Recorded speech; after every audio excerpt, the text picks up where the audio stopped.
Commençons par définir la 2D. Donc la 2D, ou aussi désignée 2 dimensions, se dit de tout objet ne comportant que les dimensions de la longueur et de la largeur.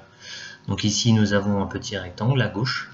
Ce rectangle, on va pouvoir y apposer 2 cotations, une de longueur suivant l'axe des X, l'axe des abscisses, et une cotation de largeur suivant l'axe des ordonnées, l'axe Y. La 2D confère donc à l'objet un effet d'aplatissement. Nous aurons donc ici une surface. Définissons désormais la 3D, ou aussi désignée la 3 dimensions. Elle se dit de tout objet comportant les dimensions de la longueur, de la largeur et de la profondeur. Donc comme précédemment sur la 2D, vous retrouvez les 2 cotations de longueur et de largeur, et on vient y ajouter une 3e cotation, celle de profondeur, qui confère à la pièce ou à l'objet cette notion de volume.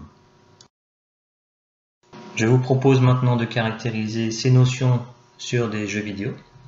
Donc premier jeu vidéo, Mario. Donc là on est sur un moteur 2D et le personnage dirigé par le joueur évolue sur une image unique de grande taille. Cela donne au jeu un effet d'aplatissement. Mario va pouvoir donc soit se déplacer suivant l'axe des Y, en haut et en bas, soit suivant l'axe des X, de gauche à droite. L'image, elle, ne bougera pas, c'est juste Mario qui va se déplacer sur cette grande image que vous avez ici. L'illustration en vidéo.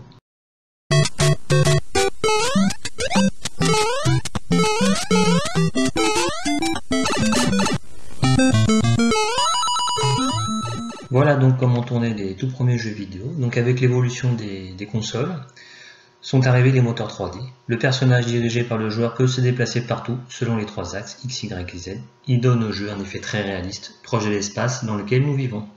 Mario pourra donc se déplacer suivant l'axe des Y, monter et descendre, se déplacer suivant l'axe des X, en se déplaçant de la gauche vers la droite, ou suivant l'axe des Z, en avançant et en reculant, comme le montre la vidéo suivante.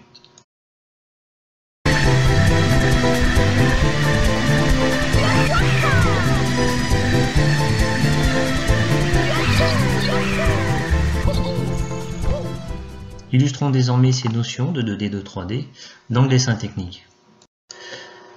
Donc dans le dessin technique, première phase, la phase de conception, elle se fait très souvent en 3D.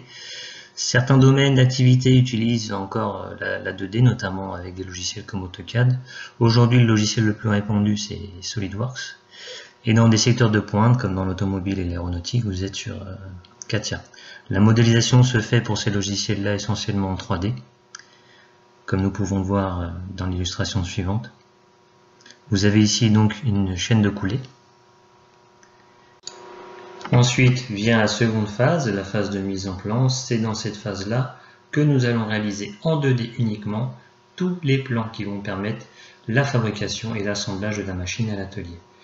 Entre l'atelier et le bureau d'études, il n'y aura aucun moyen de communication si ce n'est les plans. Pas besoin de se téléphoner ou de s'envoyer de mail. Le plan permet de communiquer à distance. On termine par la 3e phase, la phase de fabrication. C'est dans cette phase-là que les pièces seront fabriquées et réalisées suivant les plans précédemment transmis à l'atelier.